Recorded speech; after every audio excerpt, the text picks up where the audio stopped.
Well, I feel good, good, good. Well, I feel good, oh yes, my Lord, because there's something about the Spirit of Jesus that makes me feel good, good, good, good. Well, I can love, love, love, oh, I can love, oh yes, my Lord, because there's something about the Spirit of Jesus that makes me love good, good, good, good. Well, I got joy, joy, joy. Well, I've got joy down in my soul, because there's something about the Spirit of Jesus that gives me such joy, joy, joy, joy. Well, I can sing, sing, sing. Well, I can sing, oh yes, my Lord. Something about the Spirit of Jesus that makes me sing good, good, good, good. Well, I can serve, serve, serve. Oh, I can serve, oh yes, my Lord. 'Cause there's something about the Spirit of Jesus that makes me serve good, good, good, good. Now, wait a minute, guys. I just had a question. Do you feel good, good, good? Do you feel good? Then clap your hands, because there's something about the Spirit of Jesus that makes me feel good, good, good, good. Oh, I feel good, good, good. I feel good, I feel good. Oh, yes, my Lord. 'Cause there's something about the Spirit of Jesus that makes me feel good, good, good, good.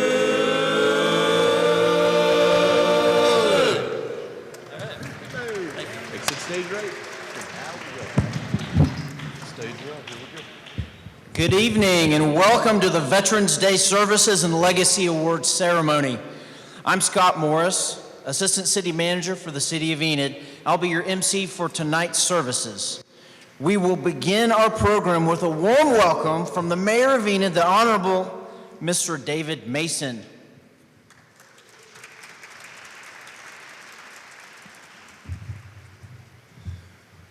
Well, good evening. How is everybody? Good? Well, let me just start off by saying, ladies and gentlemen, distinguished guests, and most importantly, our honored veterans. It is a true privilege to welcome you to the Veterans Legacy Dinner, an evening where we come together as a community bound by gratitude, respect, and remembrance. Tonight, we pause from the pace of everyday life to recognize those among us who have stood watch over freedom and answered our nation's highest call to service. As Mayor of Enid, I am humbled to represent a city that has always understood the meaning of duty and sacrifice. Enid's history is deeply tied to military service, from the men and women who have worn the uniform to the families who have carried that commitment here at home. Our bond with armed forces run deep, and nowhere is more evident than through our enduring partnership with Vance Air Force Base. Vance continues to shape not just our skyline, but our spirit. Each generation of airmen who trained here leave behind their mark on our schools, our neighborhoods, and our hearts. They carry forward Enid's proud tradition of service while strengthening the very foundation of freedom across the globe. To our veterans, those here tonight and those who could not be, we honor you not only for what you've done, but what your service continues to mean. Your courage safeguarded our nation, your resilience inspired those who followed, and your legacy reminds every one of us that the freedoms we enjoy were not given, they were earned. We also recognize the families, the quiet heroes whose love, patience, and sacrifice made that service possible. You too have carried the weight of duty with grace and strength, and this community honors you just as deeply. As we reflect tonight, may we be reminded that honoring our veterans isn't a once-a-year tradition. It's a commitment that we carry every day in how we serve one another, how we teach the next generation, and how we preserve the values that unite us here in America. So on behalf of the City of Enid, thank you for your service, your sacrifice, and your example. May this evening be filled with warmth, gratitude, and the unmistakable feeling of home, because here in Enid, you will always have a home. Thank you, and enjoy the rest of your evening.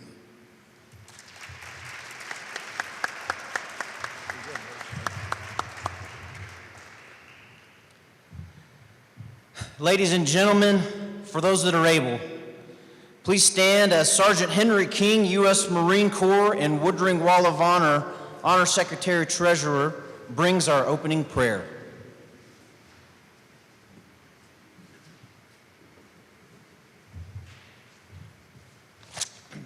Let's pray. Father, today we honor our veterans, worthy men and women who gave their best when they were called upon to serve and protect our country. We pray that you will bless them, Lord, for their unselfish service, the continued struggle for preserve our freedom, our safety, and our country's heritage for all of us. Bless them for the hardship they faced, for the sacrifices they made, and for their many contributions to American victories over tyranny and oppression.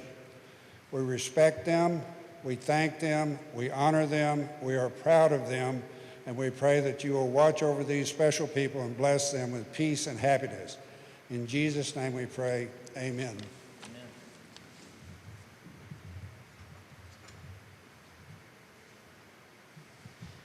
You may be seated. Tonight's Services and Legacy Award program is presented by the Woodring Wall of Honor and Veterans Park and the City of Enid, along with additional sponsors that make this night possible. We wish to thank each of the organizations that sponsored tables and donated to celebrate Freedom Week in Enid, the most patriotic city in Oklahoma. Celebrate Freedom Week has included a patriotic art contest for students for more than 15 years. Teaching our elementary students about the service and sacrifices of our armed forces is a vital way to instill appreciation, respect, and gratitude for those who protect our nation. To honor those students who participated, we'd like to continue our evening tonight with a special award presentation from Steve Neischwander, Vice President of the Woodring Wall of Honor.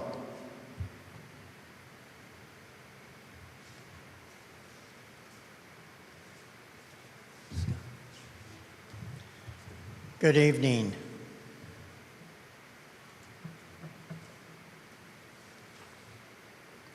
Teaching elementary students about the significance of service and sacrifice made by our armed forces is essential in fostering respect and gratitude for those who protect our freedom. By introducing these concepts early in children's education, we help install values, appreciation, and understanding for individuals who have served our country well. The Woodring Wall of Honor and Veterans Park play a crucial role in honoring veterans and fulfilling this educational mission. As a living tribute to service members, an organization provides a meaningful way for students to connect with history and the people who have shaped it. Each year we host an art contest for the elementary schools. This event encourages students from kindergarten through 5th grade to express themes and patriotism and honor for military through creative means. By participating, the children are given the opportunity to reflect on courage, dedication, and demonstration by nation's serving members. The contest allows students to use various artistic medias, including charcoal, crayons, pencils, and paint. Through these forms, each child shares a personal perspective shaped by their own experience and culture.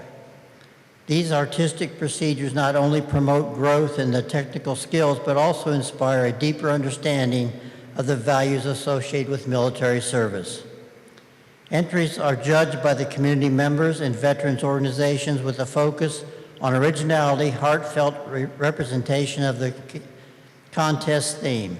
This involvement helps young artists develop an appreciation for the sacrifice and ensures our liberty and strength, the bond between students and the broader community of veterans. The first place winners of these division will receive a $100 gift certificate for their classroom. In addition, a winning gift certificate for themselves. First, second, and third place awards will be given. So if the following students and teachers, as I call them, would step forward, we would appreciate it.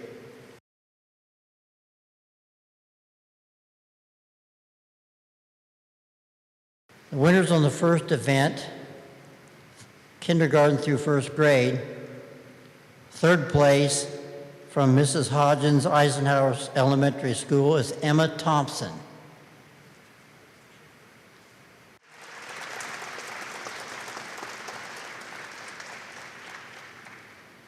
In second place, from Mrs. Hodges Eisenhower Elementary, is Lola Lynn Aben.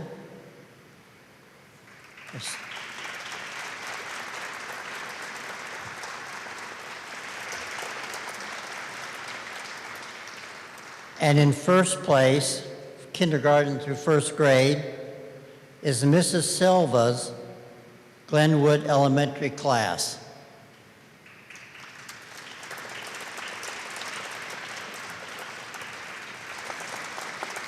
Our next category is second through third grade.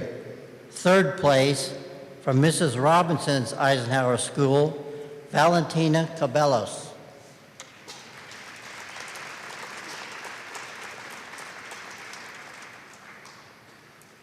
And in second place from Mrs. Robinson Eisenhower Elementary, Corbin Rosh.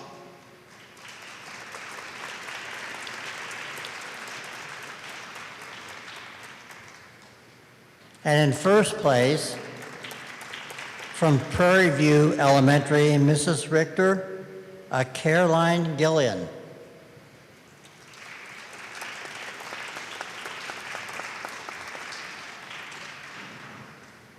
Next category, fourth and fifth grade. In third place, from Prairie View Elementary, Mrs. Jordan, Noah Gillian.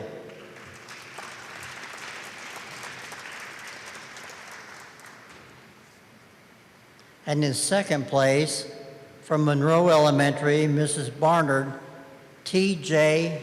Kaman. Sorry, Mrs. Brainerd. And first place, from Hayes Elementary, Mrs. Brindley, Brian Taggin.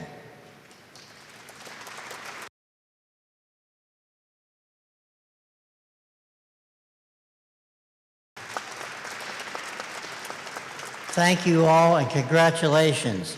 All posters will be displayed at the American Military Heritage Museum at the Oakwood Mall. Artwork can be picked up Thursday, Friday, or Saturday, 11 to 4, but it must be done by December 6th.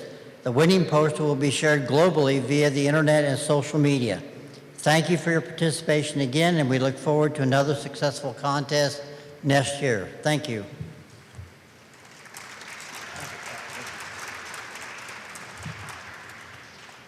Thank you, Steve. We appreciate your contributions, not only to our events this week, but all you have done as an airman at Vance Air Force Base and a board member for the Wall of Honor. And now, let's welcome Cornerstone as they pay tribute to our armed forces. If you hear a song that pertains to your service, please stand and be recognized.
Please stand as our cadets from the Junior ROTC Honor Guard under the direction of Colonel Lance Murray and Sarge present our colors, followed by the national anthem by Cornerstone.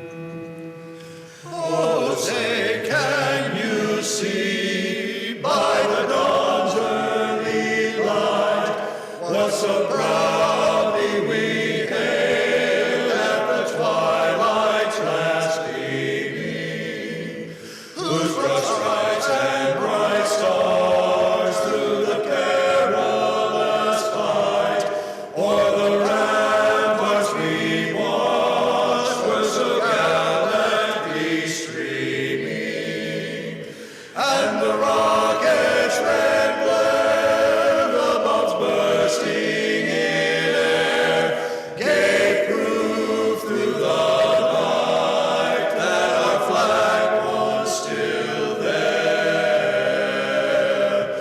Oh, say does that star-spangled banner yet wave o'er the land of the free and the home of the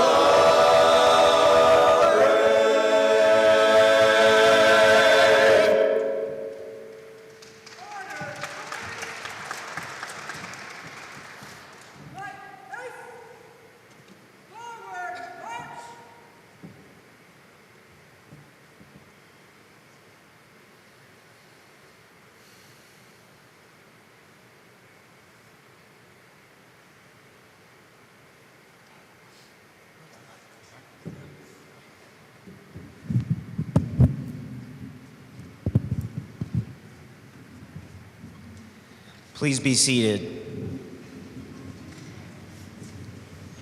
Thank you to Colonel Lance Murray, Sarge, the Junior ROTC Honor Guard, and Cornerstone for that great rendition of our national anthem.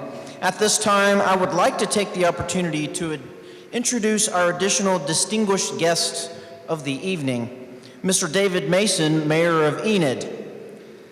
Captain Getner Drummond, U.S. Air Force, and our keynote speaker. Nathan Dethloff, Representative for Congressman Lucas. Miss Addison Thompson, Miss NOC.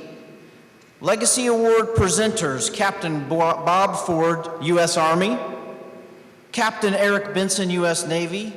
Captain Doug France, U.S. Marine Corps. Captain Bill Shaw, U.S. Air Force. And Senator Roland Peterson, District 19, State of Oklahoma. I'd like to recognize the board members of the Woodring Wall of Honor and City of Enid Commissioners. Please stand. Thank you.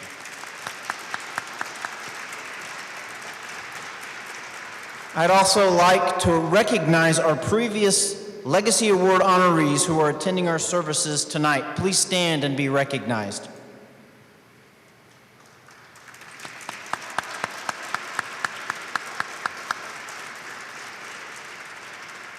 And lastly, I'd like to recognize our Gold Star families in attendance tonight. These families have given the ultimate sacrifice for our freedoms. Let's give them all a round of applause to show our appreciation.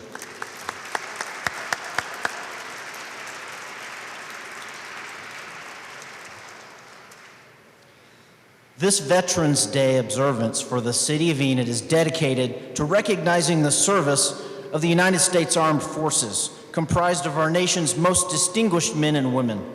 For more than 250 years, over 42 million Americans have worn the uniform and pledged to protect our country and its freedom. This occasion provides an opportunity to reflect on heroism and sacrifice. This evening, we'll hear 5 testimonies offering us numerous examples of bravery that continue to inspire us today. We respectfully acknowledge the remarkable courage demonstrated by our sailors, soldiers, airmen, Marines, and Coast Guardsmen throughout our nation's history.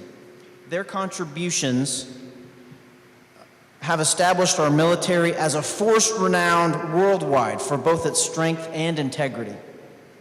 This evening, we honor several statewide veterans who have been nominated by their families or peers in recognition of exemplary service to their nation, state, and communities. At this time, I invite Captain Bob Ford to present the Army Legacy Veteran of the Year.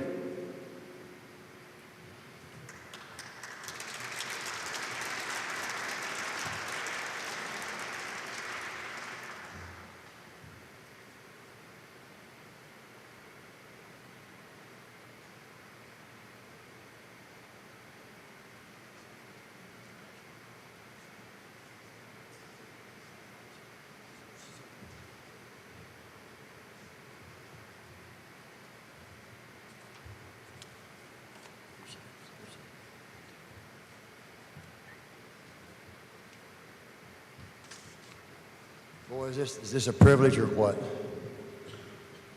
Anybody that served before I did, I respect so much. And we've always heard about the World War II guys being the greatest generation, but those that stepped up and served in the Korean War were right there, right behind them. When I read this, I was so honored to be the one that got to read these words. For nearly 50 years following the departure of Bill Addington from the Army, he retired and became mayor and reflects on the exceptional career marked by distinguished service. Known as Bill to some and Ronnie as others, now 88, is a veteran and former sheriff of Garfield County. His military trajectory commenced with his enlistment at the age of 17. He subsequently served in the Korean War before transferring to the Army, where he completed multiple tours in Vietnam and Southeast Asia. The interplay between military obligations and family responsibilities presented notable challenges. Nevertheless, Addington regards his service as rewarding, having served his country honorably while providing with his 4 children with a unique upbringing shaped by global experiences. With his mom's support, he joined the Navy at a young age. Motivated by the impending Korean War, he committed himself to military service. Following his naval duties, Addington served as a civilian life in Enid, married and raised 4 children: Mike, Debbie, Stephen, and Gwen. The transition from military to civilian employment was very difficult, and Addington temporarily worked at sales before affirming his commitment to military service. The U.S. Army, a profession he deemed suitable for supporting his family. Throughout his Army tenure, Addington served in various countries, including France, Cambodia, Thailand, Vietnam. He progressed through the ranks and ultimately retired as a major.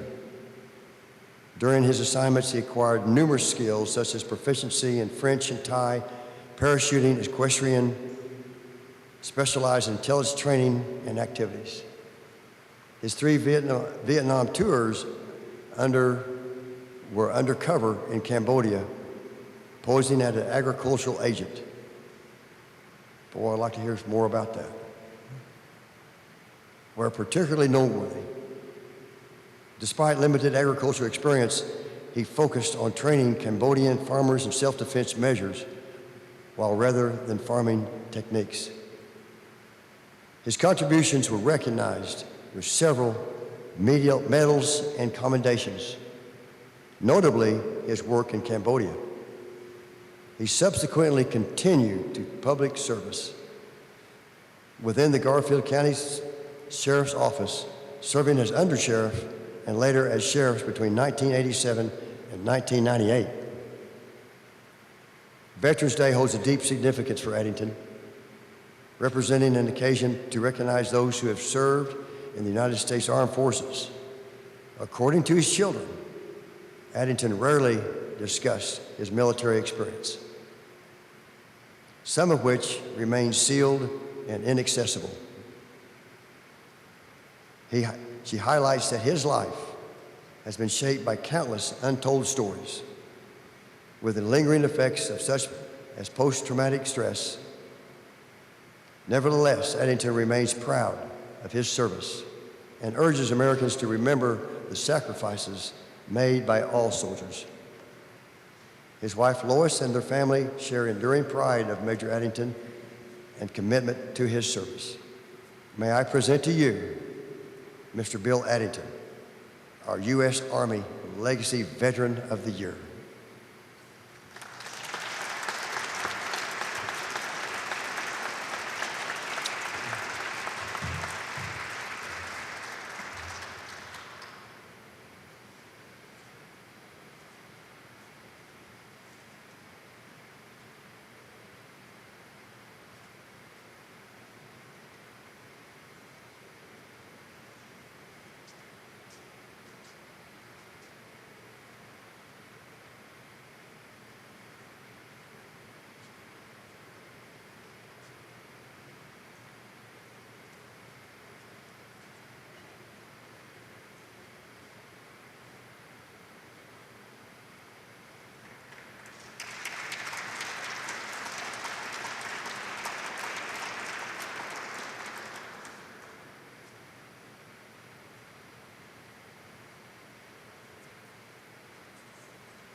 Thank you, Captain Ford. If you want to read an interesting book, go buy a Black Cat 2-1. It's a really interesting book. Now I'd like to call up Mr. Eric Benson to read off the U.S. Navy Legacy Veteran.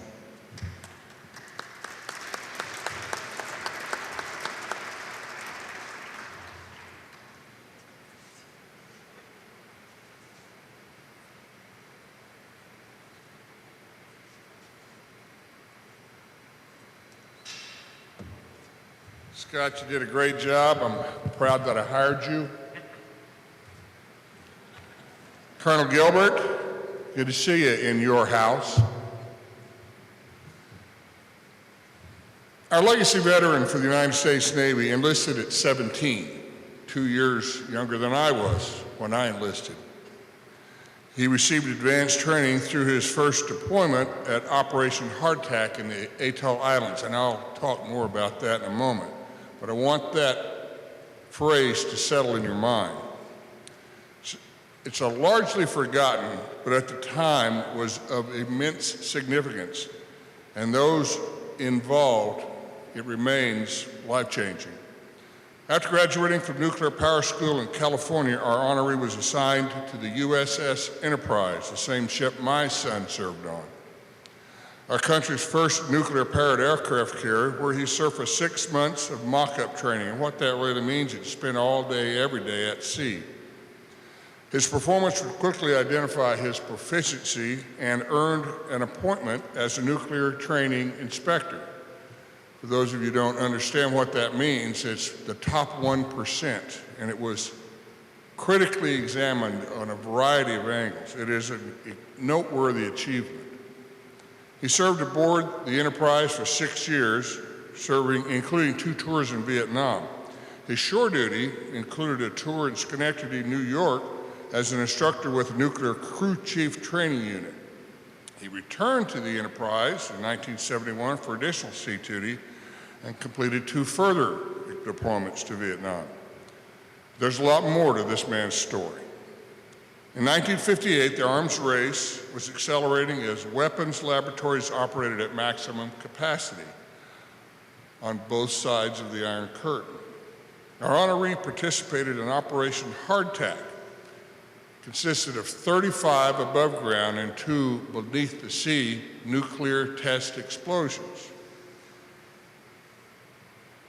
The largest series of the era for such tests. The urgency was partly driven by impending pressure for a test moratorium that led nuclear laboratories to expedite testing to develop a variety of devices. It also foretold decades of an arms race between the United States and the Soviet Union. And this demanding schedule required operations across Bikini and Wetak Atoll, as well as Johnston Island in the Pacific, other locations largely forgotten by the American. The testing required live subjects to observe as well as be exposed to the test. In other words, during the explosion of a nuclear device, these service members were required to stand and face it and to turn around and expose their backs to the same radiation. His expertise in nuclear reactor operations and leadership in training personnel to manage complex nuclear propulsion procedures earned him several accolades. But his performance in those testings is beyond the standard expectation of sailors and, dare I say, the world. Following his retirement from the military in 1976, he remained a specialized professional tasked with ensuring the safety, reliability, and compliance of nuclear boiler systems while residing in Schenectady, New York with his wife. Following his wife's passing, he returned to Enid, Oklahoma, where many of his old classmates and friends reside. His health was poor, but he found purpose as an active member of the American Military Heritage Museum. He credits the organization for saving his life. We're proud to introduce to you our U.S. Navy Legacy Veteran of the Year, Chief Jerry Bourne.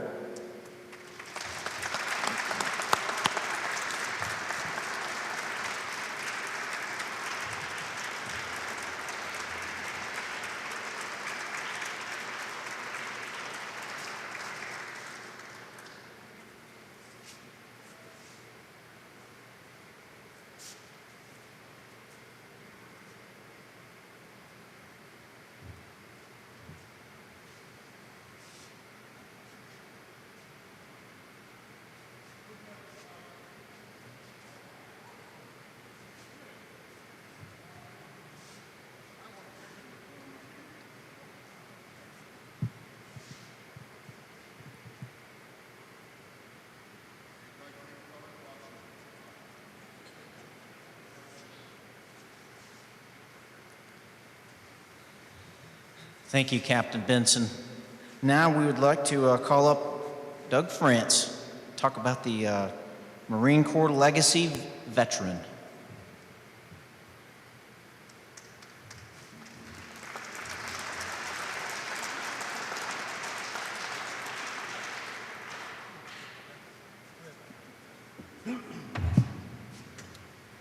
First, let me say that the first 2 presenters up there are 2 of my personal heroes. Some of you may not know the background on these guys, but Bob Ford flew his Huey into every terrible place in North Vietnam and somehow lived to tell about it. It's amazing that he's still alive and with us. You're a hero of mine, Bob. Eric Benson is also a hero of mine. He did about 30 years in the Navy, flew in some 40-some sorties in combat in Desert Storm. The man has over 1,000 carrier landings, which almost nobody in the world has. What they call in the ranks, Eric Benson's a stud duck. So anyway, I'm proud to be up here with those 2. However, my job is to introduce John Culbertson. John Culbertson commenced his service with the United States Marine Corps in 1965, joining Hotel Company 25, 1st Marine Division, stationed at An Hoa, Republic of Vietnam. And coincidentally, we've got another An Hoa veteran, Mr. D.D. Newsom, sitting right out here someplace. Raise your hand, D.D. He was also at An Hoa. He was in Fox Company 2-5, so they were in the same neck of the woods in the same battalion. John completed his training at the 1st Marine Division Sniper School in Da Nang, earning a secondary MOS in 1967. The 5th Marine Regiment Sniper Platoon, renowned for its effectiveness, became a formidable force with the Viet Cong, offering substantial awards for their elimination due to their proficiency. These Marines demonstrated exceptional bravery during some of the most intense engagements of the conflict, including the notorious Tet Offensive at Hue in early 1968.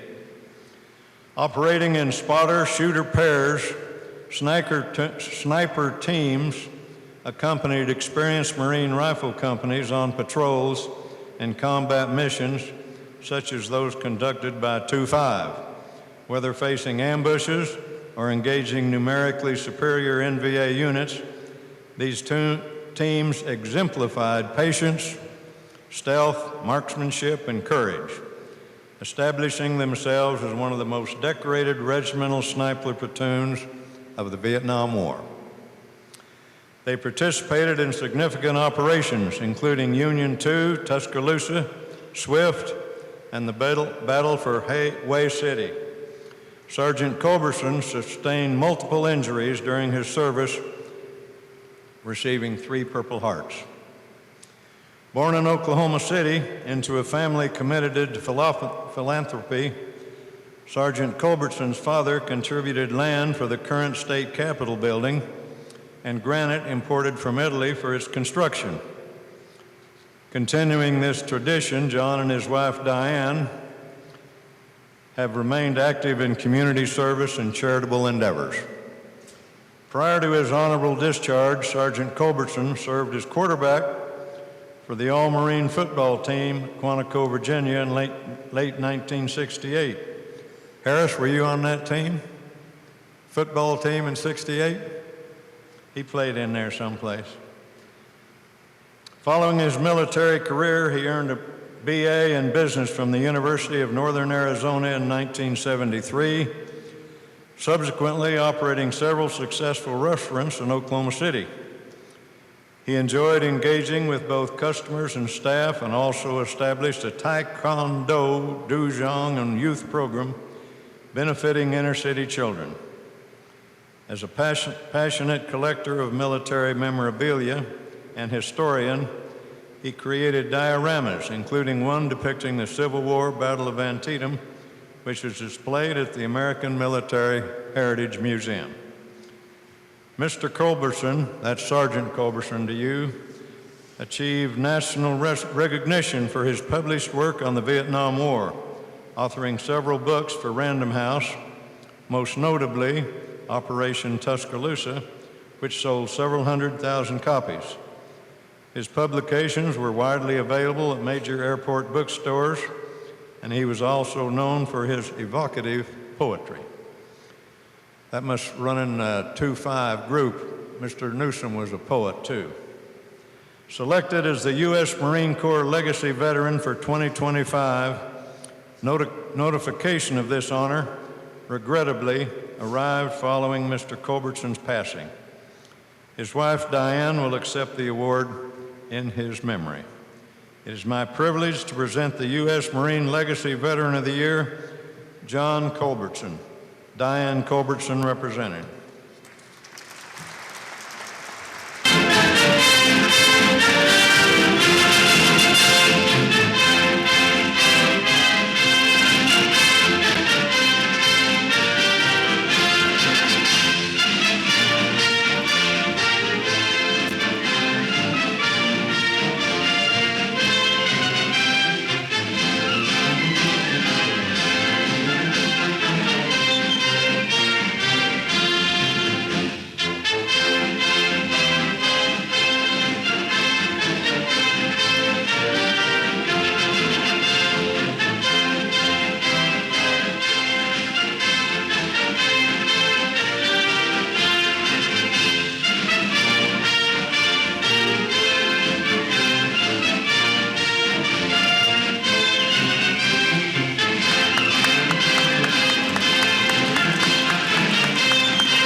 Thank you, Captain France.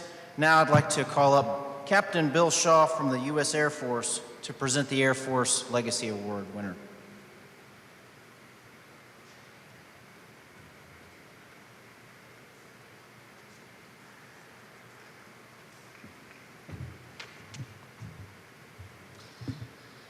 Our Legacy Award honoree this evening hails from a family of 7-generation Oklahomans.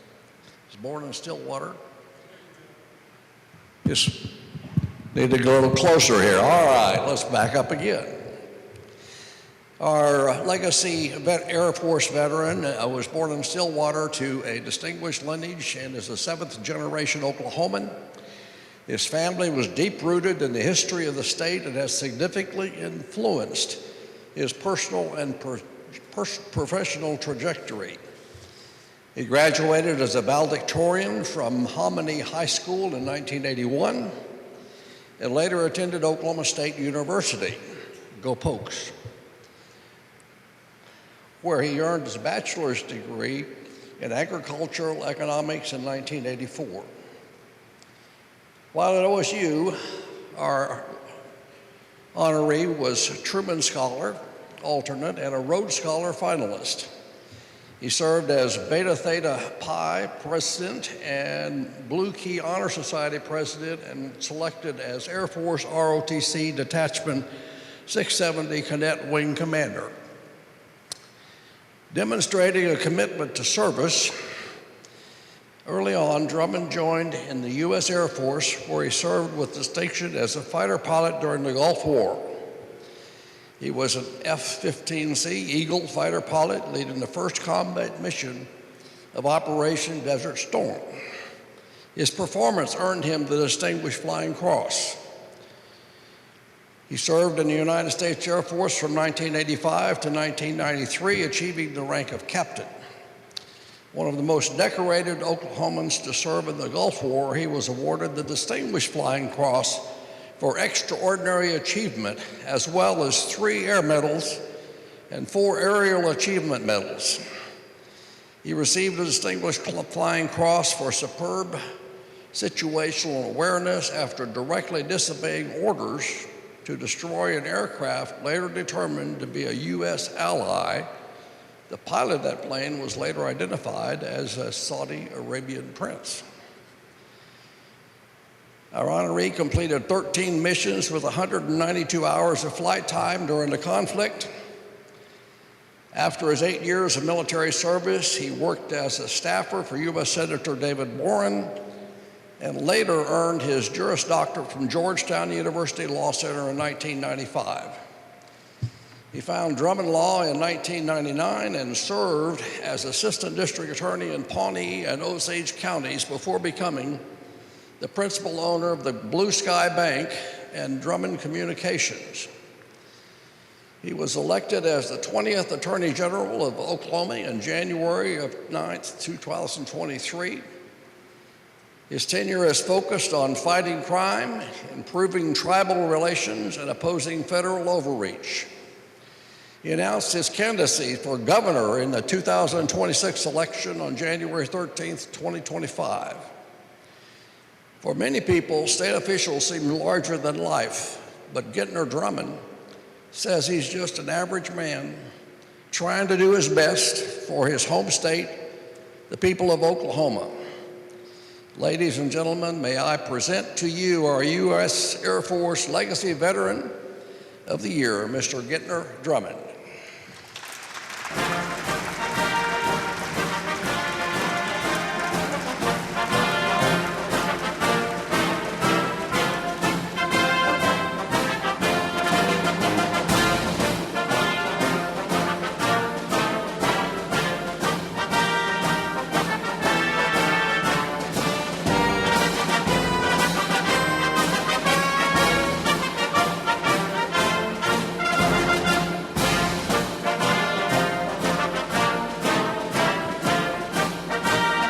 Thank you, Captain Shaw.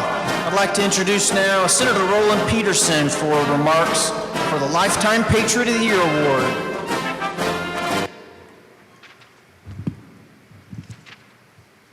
Good evening, everyone. It's an honor for me tonight to present the Legacy Patriot of the Year.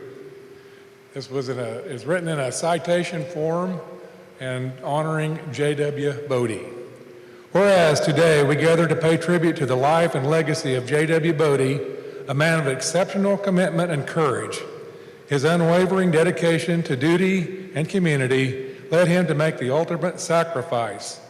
We stand in profound respect and gratitude for his service, bravery, and steadfastness commitment in this extraordinary individual who gave his all to protect others.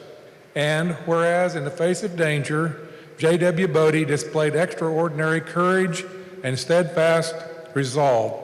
Security officers serve as the first line of duty, often putting themselves in harm's way to ensure the safety of others. Their role in this vital, their presence reassuring, and their actions at times are heroic.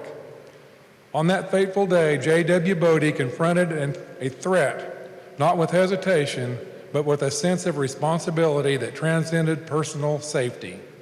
And whereas the loss we feel is profound and deeply personal, J.W. Bodie was not just an employee of Integris Hospital, but a cherished member of the community, a friend and a guardian. His sacrifice made in the line of duty epitomizes the highest ideals of service, selflessness, bravery, and honor. His actions saved lives and averted further harm, a testament to his unwavering commitment to safety and security. In our shared grief, we find solace and acknowledge that his sacrifice was not in vain. And whereas words cannot heal the loss, they can serve as a lasting tribute of his life, lived purpose, and valor. Though gone, J.W. Bodie's spirit sacrifice will forever inspire whoever wears the uniform and those who benefit from their watchful protection. We can only hope that his legacy will continue to inspire future generations to serve with the same dedication and courage, instilling in them a sense of purpose and commitment in the greater good. And whereas we will never forget the bravery shown or his price paid, we commend this fallen hero not only for his actions in the final moments, but for a career defined by integrity, vigilance, and care. May his memory be a beacon of courage to all those who follow. We also want to underscore our unwavering support for J.W. Bodie's family and loved ones as we are committed to honoring his memory and ensuring that his sacrifice is never forgotten. Now, therefore, pursuant of the motion of Senator Roland Peterson, Representative Chad Caldwell, Representative John Pfeiffer, Representative Carl Newton, and Representative Mike Dobrinsky, the legislature of the great state of Oklahoma extends to J.W. Bodie a sincere appreciation and that directs that this citation be presented.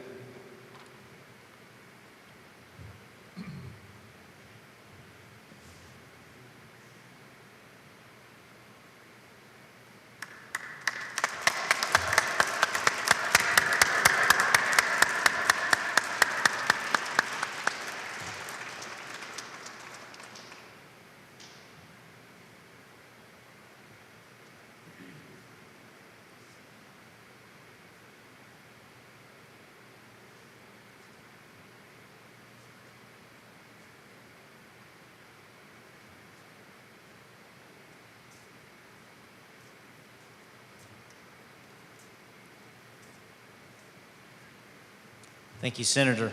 Now we'll hear remarks from Elaine Johns and Bob Ford as ambassadors for the inductees into the Oklahoma Military Hall of Fame.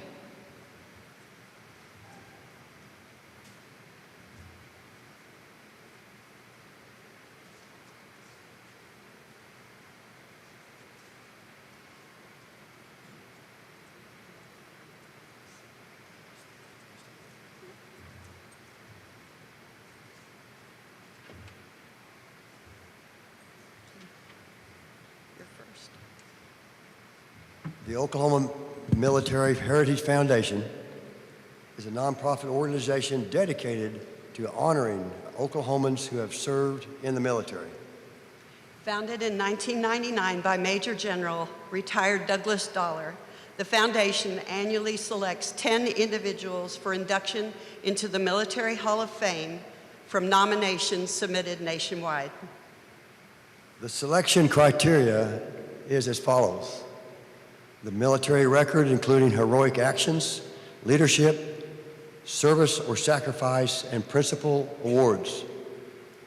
Also, civilian and patriotic service, to include civic engagements, support for veterans, youth movement, assistance to the disabled, community improvement, and leadership roles. Also, demonstrate a connection to our great state of Oklahoma. To further its mission, the foundation has established local chapters to identify and nominate honorees for the Hall of Honor with awards presented throughout the year. The Woodring Wall of Honor is proud to be Chapter 1 for the Hall of Honor Awards. Now tonight, we are privileged to induct the 5 Legacy Award recipients into the Oklahoma Hall of Honor. Here, I'll read the citations. You put the Reynolds around the back.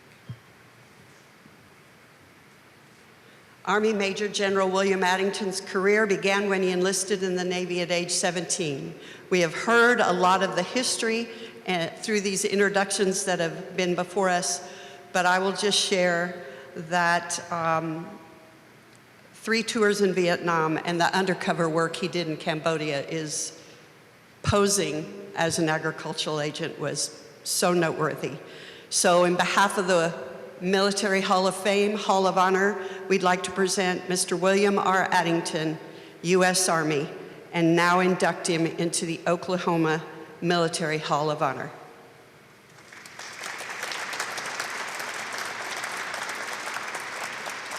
We have also heard the introduction of Master Chief Petty Officer Jerry Bourne. And so at this time, we would like to induct him into the Oklahoma Military Hall of Honor.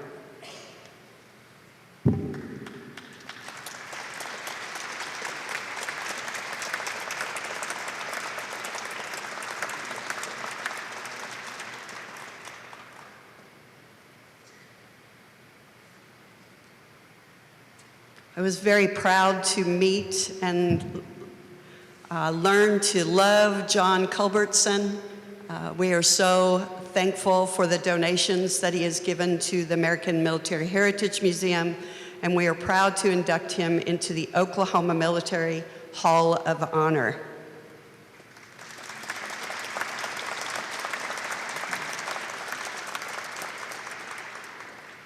Attorney General Gentner Drummond was going to be our keynote speaker Memorial Day, and he was out of state and got weathered out and was unable to come. So we have his belated award to induct him into the Oklahoma Military Hall of Honor.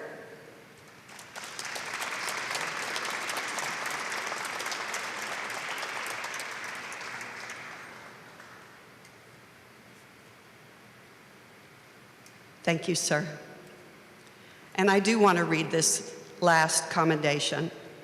Mr. J.W. Bodie was born in Winoka, Oklahoma on August 7th, 1953, and passed from this life August 18th, 2025, as a hero in service to his fellow man. The ethos of the Oklahoma Military Hall of Honor is the spirit of a warrior, the heart of a patriot.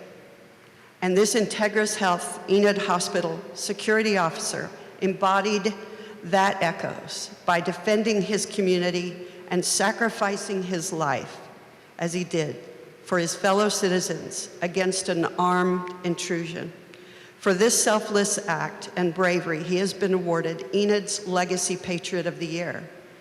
But Mr. Bodie gave his life serving others, preventing greater harm, and leaving behind a legacy of compassion. His courage in the face of danger reflect the highest ideals of service and selflessness, vigilance, and honor. And though words can't take and ease the loss, they stand as a tribute to a life lived with purpose, and may his memory continue to shine as a beacon of courage, inspiring future generations to serve with the same devotion and comforting his family with pride of enduring sacrifice. We now induct him into the Oklahoma Military Hall of Honor. And it's very rare that a civilian is inducted into the Military Hall of Honor.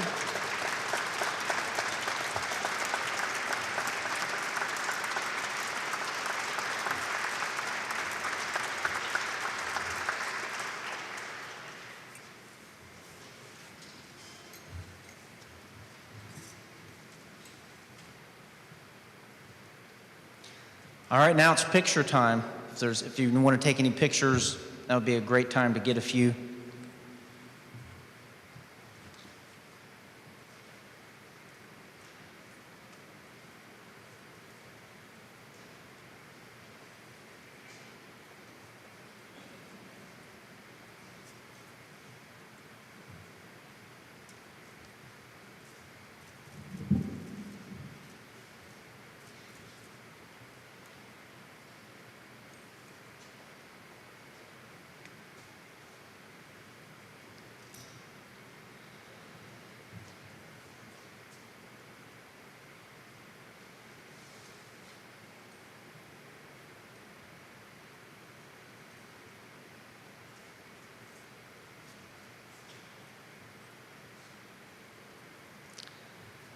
All right, we'll continue.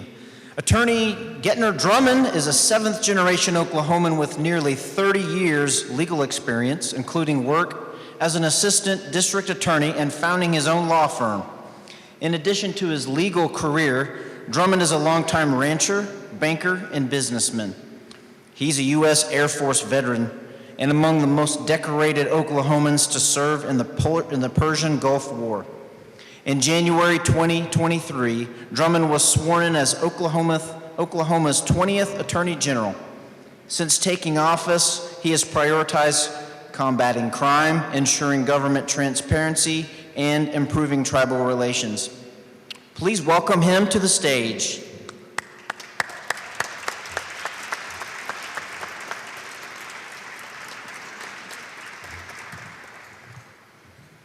It is a great honor to be here in Garfield County. I will tell you, Enid, you do it right. You celebrate veterans all week and you elevate the purpose of duty and service to our nation for sure. Each of us in this room, and I will tell you, it is rare these days that we get to be in the room with so many heroes. We have World War II veteran, Korea veteran, Vietnam veterans, we've got Persian Gulf, Afghanistan, Iraq. These are remarkable men and women that have served our country in so many ways. And we all had a different motivation to join the military. Some of us were drafted. Some of us were going to be drafted and went in through the ROTC program. And others, the rest of us, chose to serve. I can remember, and we all have our own different reasons. Mine happened when I was a 14-year-old. My grandfather sat me down in Osage County. Getner, you're the oldest of 65 in your generation, and not a single Drummond has served. We all raise beef, we don't get drafted. I want you to go serve in the military. He intended for me to go in the Army, but the Air Force came and recruited me and said I could fly jets, and so I did that. But the oath that we all took, that oath to defend and protect, is the same. The motivations of the men and women in uniform is the same. And as your Attorney General, I took a second oath, and that oath also is to defend and protect this great state. The veterans in this room represent the best among us. These men and women wrote a check, blank, payable to the United States to be collected up to and including their lives. I'm moved by Brother Bodie and the sacrifice that he made just a few years ago and his family to be here to honor. What he exhibited is what veterans across these United States exhibit. We took an oath to defend and serve, and just because we took off the uniform, we did not take off that oath and that duty to service and country. We have among us those with open scars, and we have among us those with hidden scars. We have those that answer the call in combat. We have those that answer the call in deterrence. But we all serve the same United States. This flag behind us flies today because of the men and women that selflessly gave of themselves. The freedom that we enjoyed this night to gather peacefully, the freedoms that we have to speak our mind against political and elected leaders, the freedom that we have to worship God when, where, and with whom we choose, all secured and retained by our veterans. We have among us colleagues, men and women in uniform. We have a common bond, and that is of trust, because we know the cloth from which we are made. We have pride in our uniform. We take the weight of our responsibility with us. We were service then and now. Duty, honor, and country is the highest of callings. To those who did not serve but support those who serve, I encourage you to reach out every day to thank veterans. They're driving our buses, they're teaching our students in school, they're serving us at our church or synagogue or mosque. They are among us. Oklahoma boasts 250,000 veterans. That's 7 veterans out of every 100 Oklahomans you see that join the 16 million living veterans across the United States. I ask you one thing as we go forward from tonight, and that is never forget.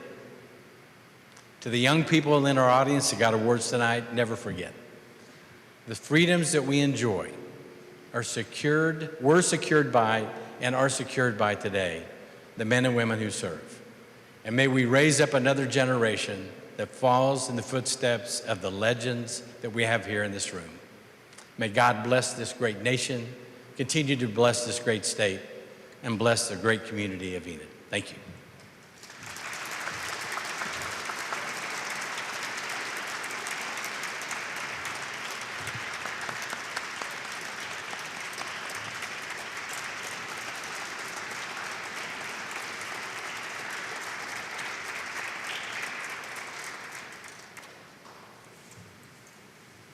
Thank you, Mr. Drummond. I'd like to ask Bill Shaw, president of the Woodring Wall of Honor and Veterans Park, to give a special presentation followed by a special presentation to any Vietnam veterans present this evening.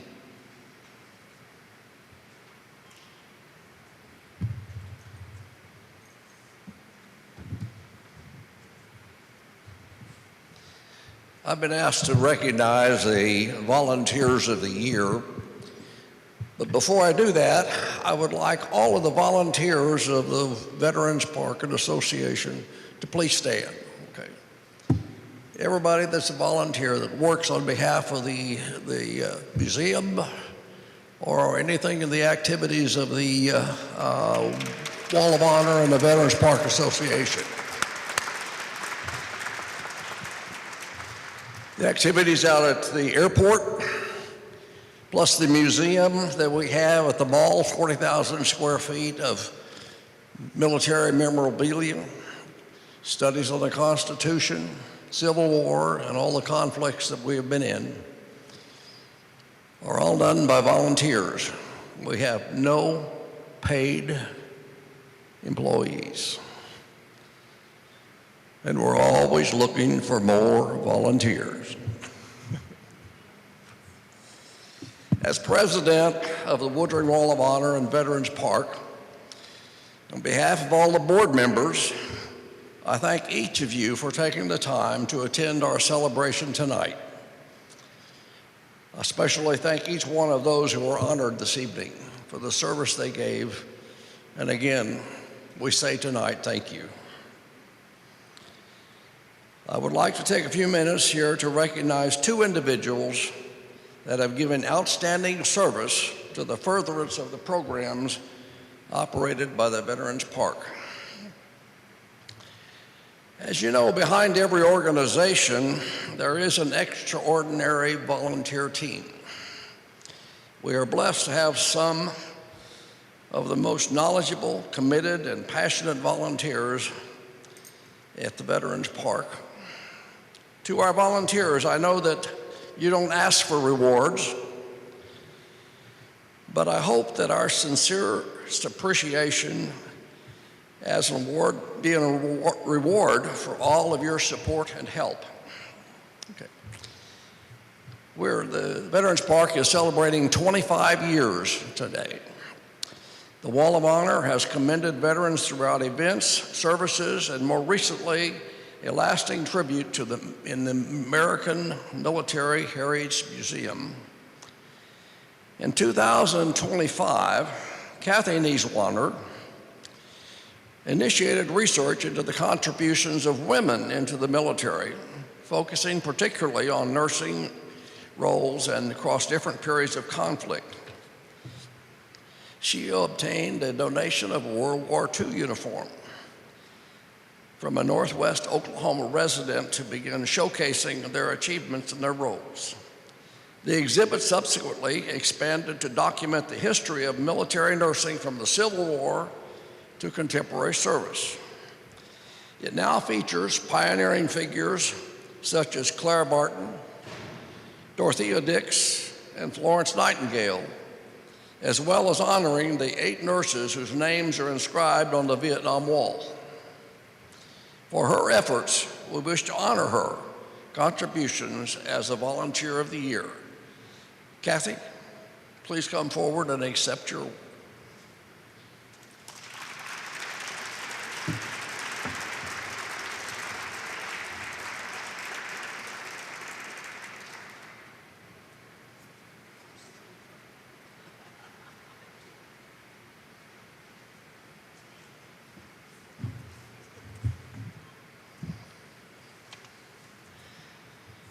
We have one more award to present tonight. We wish to extend our thanks to Warren McConnell for his dedicated service over the past 3 years. He has skillfully managed the transport and organization of many new museum acquisitions, including a recent project that brought 4 Culver aircraft and related parts from eastern Oklahoma to Enid for future restoration and World War II diorama. His expertise and commitment were essential, and we appreciate his contributions to the Veterans Park. Warren, would you please step forward and accept your award?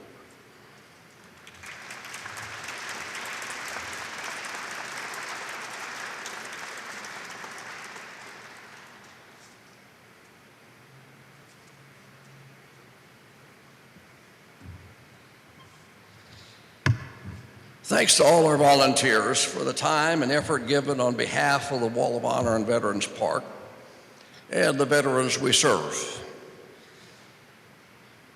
The Woodring Wall of Honor and Veterans Park continues to thrive and grow because of you and our dedicated volunteers. We're always looking for additional volunteers who would like to honor and remember our veterans and keep the public aware of the contributions made by those who serve our nation. For those of you who have not visited our museum, it's at the Oakwood Mall and where the Sears facility used to be. It's open from 11 to 4, Thursday through Saturday. It could be open a lot more hours if we had more volunteers to be there to help. So come and join us. We'd love to have you, and I think it would be rewarding for you. Thank you.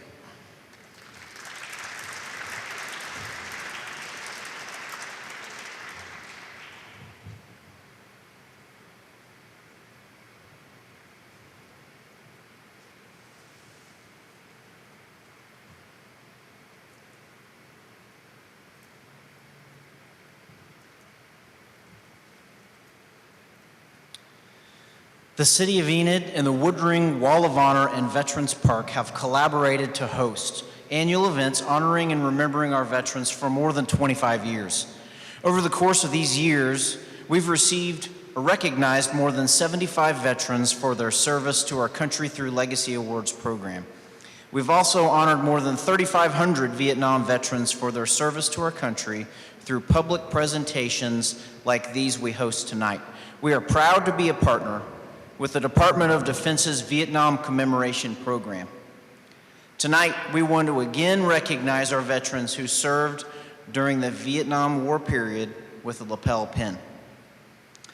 Any veteran who served on active duty in the U.S. Armed Forces at any time during the period of November 1, 1955 to May 15, 1975, regardless of location, are eligible to receive one lapel pin. There is no distinction between veterans who served in country, in theater, or who were stationed elsewhere during the Vietnam War period. All were called to serve. If you served during this period of time and have never been part of this pinning ceremony, please stand.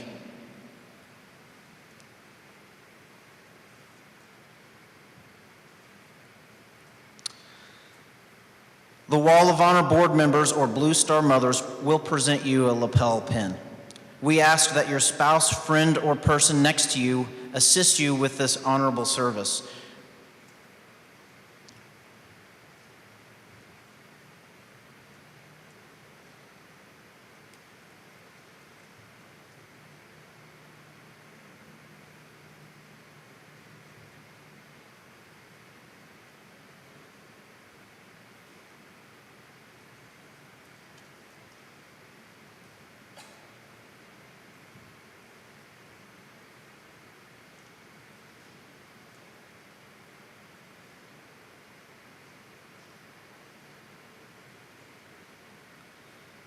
Please look at the pin.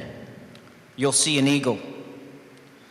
The eagle represents courage, honor, and dedicated service to our nation. It is one of the most recognizable and notable American symbols. It is emblazoned on numerous military insignia. There is a blue circle around the eagle. The blue color matches the canton of the American flag and signifies vigilance, perseverance, and justice. The circle shape and the blue color also match the official seal of the commemoration. There is a laurel wreath on each side of the pin. It is a time-honored symbol representing victory, integrity, and strength. If you look close, you will see stripes behind the eagle. They represent the American flag. On the left side of the eagle, you see 6 stars. They represent the 6 allies who served, sacrificed, and fought alongside one another. Australia, New Zealand, the Philippines, the Republic of Korea, Thailand, and the United States. Now turn the pin over and look at the back of the pin. It says, "A grateful nation thanks and honors you." The official name of the commemoration is included to remind each veteran that this is a national initiative to honor our Vietnam veterans. I think we already did this, but now place the lapel pin close to the heart of the wearer. Welcome home, Vietnam veterans. Welcome home.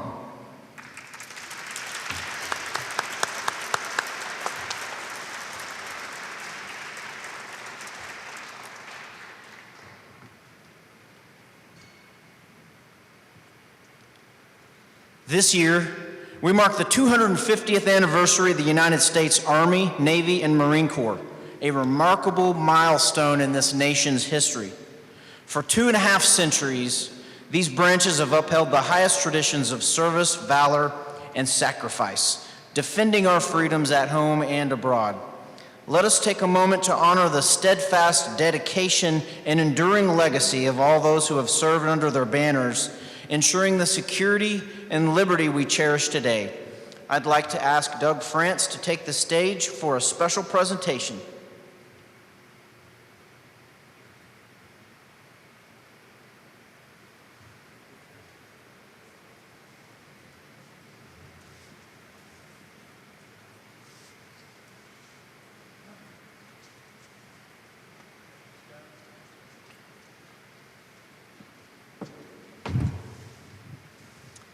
The Marines have landed and the situation is well in hand. Let's bring some cake out here, please. Oh, we're going cupcakes, eh? All right. Regardless of location, Marines pause to celebrate our birthday by sharing a cake. The sword is always used to cut the cake as a reminder that we are a band of warriors committed to carrying the sword that our nation may live in peace.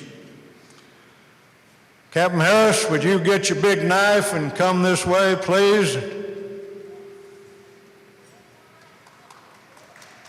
Captain Jim Harris of Kremlin. That's Kremlin, Oklahoma. Monty, I think you're supposed to help him, if you would. Jim, here's our cake up front here. Our tradition is there's something plastic on top, Jim, so be careful that you don't mess it up. But if you'll cut a piece, the tradition is the first piece is to go to our guest of honor, which is Mr. Gittner Drummond. So if we'd cut a piece and take it to Mr. Drummond, that'd start things off.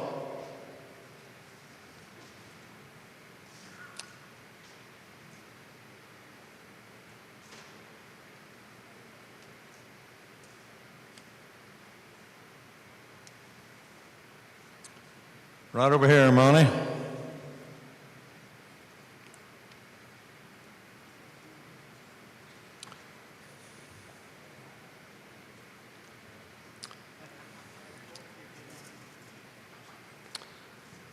Thank you, Gittner. The second piece goes to the oldest Marine on deck. And Sergeant Castle, I thought that was you for a while. Oh, nope, you're raced out. We've got Charles Henneke over here, who I believe is a little bit older. So Charles Henneke is our oldest Marine present. We'll take him the second piece of cake.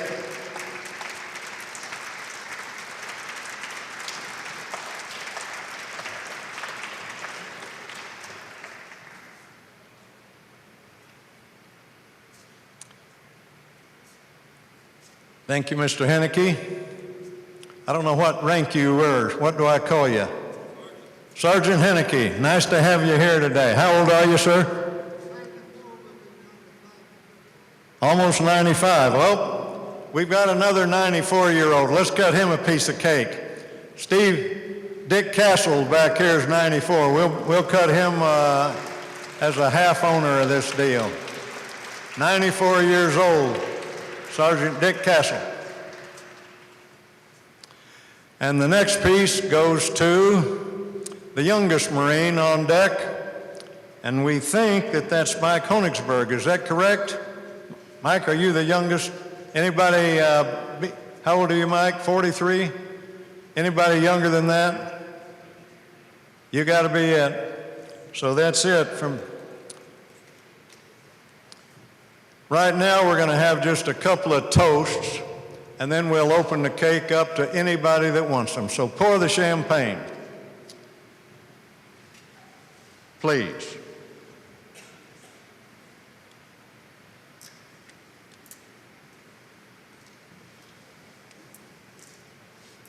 I'll give you just a minute to pour that champagne because we need to get this deal wrapped up, folks. Pour it out.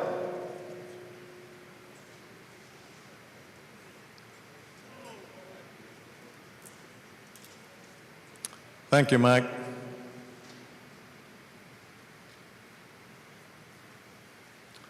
A lot of cupcakes and everything else, so I hope everybody will come up and participate when we get through our toast.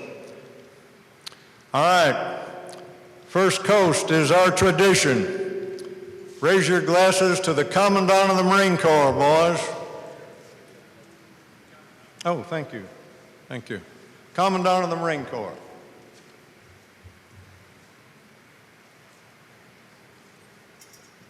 Next toast is to the President of these United States. You know him, Mr. Donald J. Trump. Hear, hear. The last toast is for the stars and stripes that fly above our wonderful country. May they always fly. And confusion to our enemies. Hear, hear, boys.